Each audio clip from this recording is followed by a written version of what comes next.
what's actually going on right in this moment? What am I feeling right in this moment?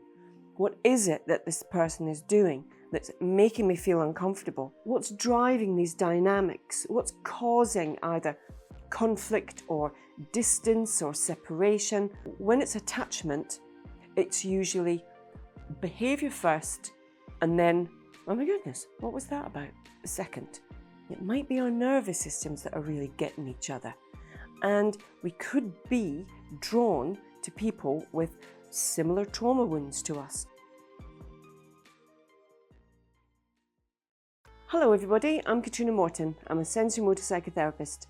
And today I'd like to look into why some people find themselves having a string of relationships that just haven't worked out. But before I jump into that, if you're enjoying these videos, please give us a like, subscribe to our channel, because it really helps us get our message out there to loads more people. If you're one of these people that have found themselves having lots and lots of relationships that just don't work out, that fail, that break down, they just never seem to work out. And sometimes we say to ourselves, oh, we've just been unlucky, we've met the wrong people, or I just haven't met the right person yet.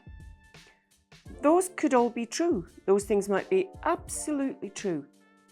But there might be something else that's actually playing out in these relationships, in these dynamics, that isn't obvious, that isn't easy to spot. You might even notice some patterns to relationships, you know, in terms of how long they last, or what kind of things start breaking down, what problems you hit, and you might be able to kind of spot a bit of a pattern. But that might not explain, well, what's that pattern about? What's driving these dynamics? What's causing either conflict or distance or separation? What is it that's in those patterns that's actually going on? And that can be a real mystery for people. And when they come and talk to me about it, it's like, yeah, you can see these things just keep repeating themselves. And so that makes me wonder, I wonder what's underneath. I wonder what's unconsciously driving this. Because something's going on, something's playing out, and it's very difficult because we're not able to think our way through it, to work it out, to do it differently next time, no matter how much we might try. Now, there's several factors that could be at play here. One is that we humans, we love familiarity. We like consistency and we like things that are familiar. That sense that we kind of, oh, we know that. You know, it's something that's really familiar to us. Now, that doesn't mean it's necessarily something that we like. But again, a lot of these things are kind of behavior-led. They're unconscious. They're just things that are playing out, that are driving our behaviors and our emotions. And it can be very difficult to kind of catch yourself and go, that's what it is. But for a lot of people, it's that familiar that we're just drawn to because we really know it. We know how to be in it, even if it's really difficult. We just have that sense of, I've had this before. I know how this plays out. And it's not a conscious choice. And so if you feel like you're going for something that's just familiar, that there's a real clear pattern, then that could be playing a part in this. When we have trauma or PTSD, our nervous system is wired in a certain way. We've got certain wounds, there's certain triggers that come up for us. Our brain is wired in a specific way when it gets triggered. And because we're pack-herd creatures, those nervous systems have an amazing ability to kind of tune in and spot another nervous system that's got PTSD, that's got trauma wounds. And again, most of these things that I'm going to be talking about are unconscious. They're not conscious thoughts of, oh, that's what that is. No, this is very much a body thing, a nervous system. And often, because we feel that kind of connection, we can very much mistake it for an emotional connection, a connection between two people. We kind of really get each other. It might be our nervous systems that are really getting each other. And we could be drawn to people with similar trauma wounds to us, or not even similar, but patterns of trauma and triggered behaviour that nervous system to nervous system, they just tune in. And it can feel like a really deep, wonderful connection. But those relationships will get very problematic because one person gets triggered, triggers the other person, and it can just be a kind of merry-go-round of all sorts of things just recreating and playing themselves out. The other thing about trauma is that it does one of two things, as I've mentioned before. It either recreates or it goes into avoidance.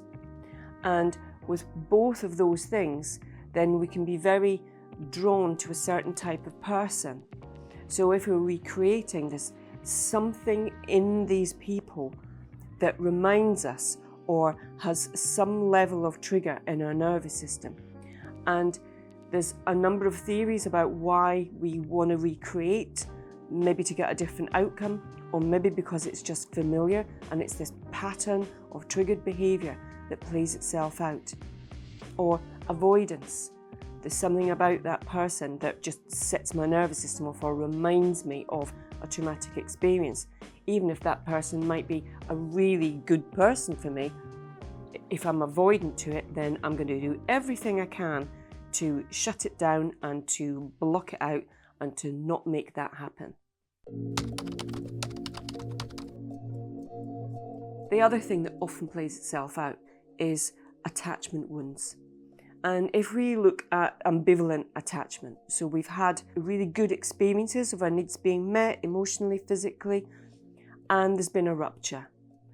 That rupture can be really, really painful.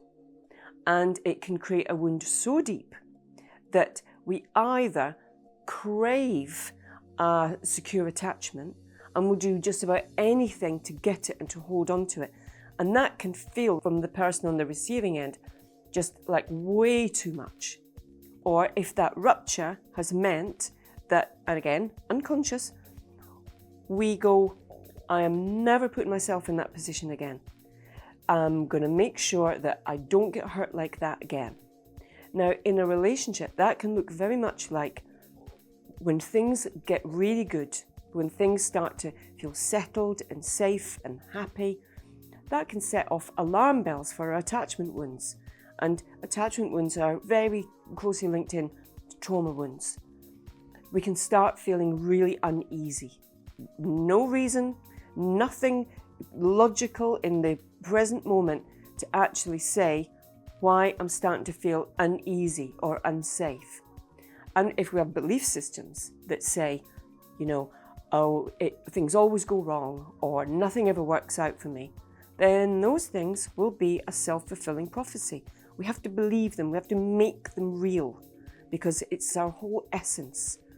And so either the discomfort from being in that relationship because of the wounds, or that wound from the ambivalence, then the self-sabotage can look like either thoughts of starting to look for faults in someone, just being quite picky about things, or actually really poking things.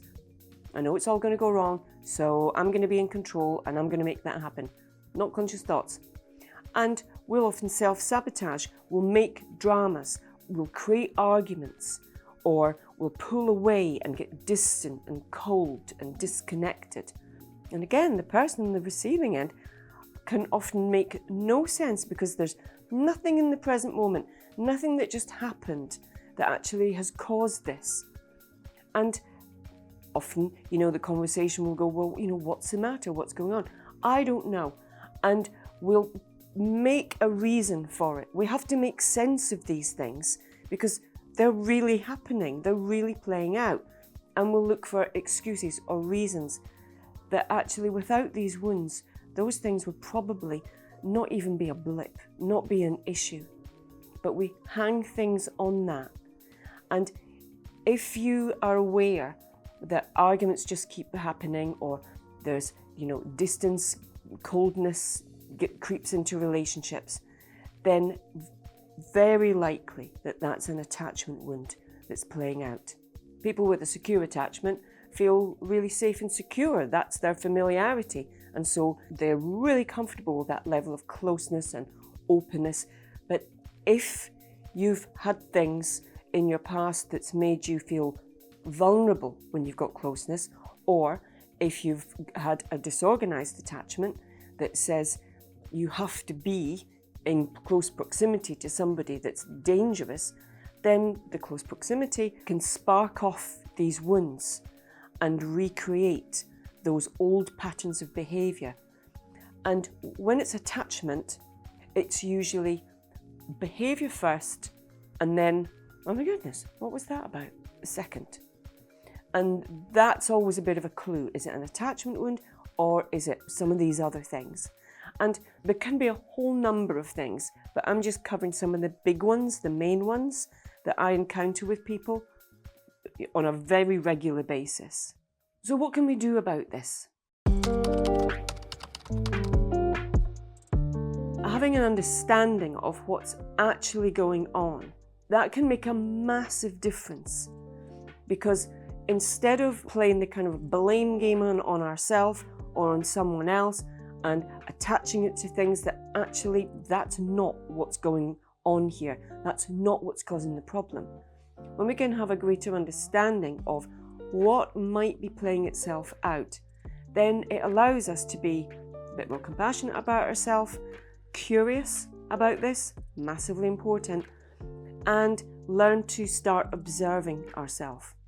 And that's a huge key thing, because unless we can find a way to observe what's actually going on right in this moment, what am I feeling right in this moment?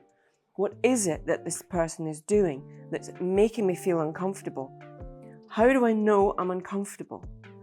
When we can start observing what's going on and not just being in it and reacting, if we can't observe it, then we're just kind of firefighting and shooting out things and reacting to stuff that's going on in the present moment, not understanding what buttons are being pressed. I mean, some people deliberately will press our buttons, and that is not okay. That will not make for a healthy relationship. But often these buttons are unconscious, they're triggers, and we have no clue what's going on.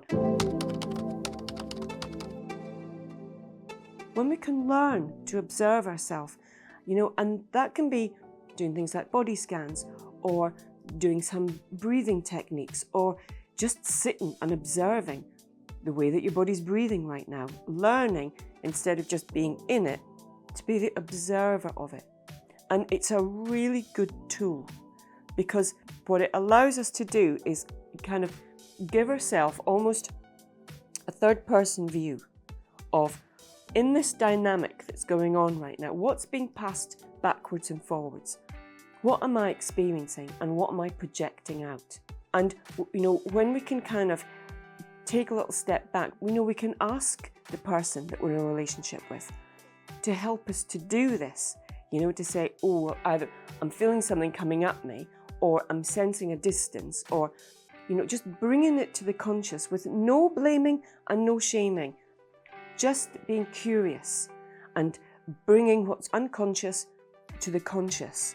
Then it can give us a much better clue as to which part of us is triggered, what's playing out, what we're experiencing in our body, how is our body sending off this alarm bell that's making us pull away, that's making us feel uneasy with being seen with that kind of level of exposure and vulnerability, so that you can learn to work with your partner to try and do things differently, and be really conscious and aware if there's little attached parts playing out, because we need to be able to meet those needs ourselves. It's great for someone to meet our own needs, but not if we're dependent on them doing that. That creates a very difficult dynamic. When we can understand what they are and how we meet them, then we can let somebody else know the best way to meet our needs. And, you know, it enables us to be able to have a boundary with things, to know when a boundary is needed and when a boundary needs to actually be lessened and reduced. So the more we can make sense of our history of attachments and relationships, what kind of dynamics played out, the more we can be really conscious and observant as to what we're doing. And it does require a degree of honesty with ourselves, that it's not all about the other person, but we're playing a big part in this, and what is that? So I hope that's helpful, useful, and gives you food for thought and things that you can maybe use moving forward. If you've enjoyed these videos, then give us a like, subscribe to our channel, and I look forward to seeing you again very soon. Bye!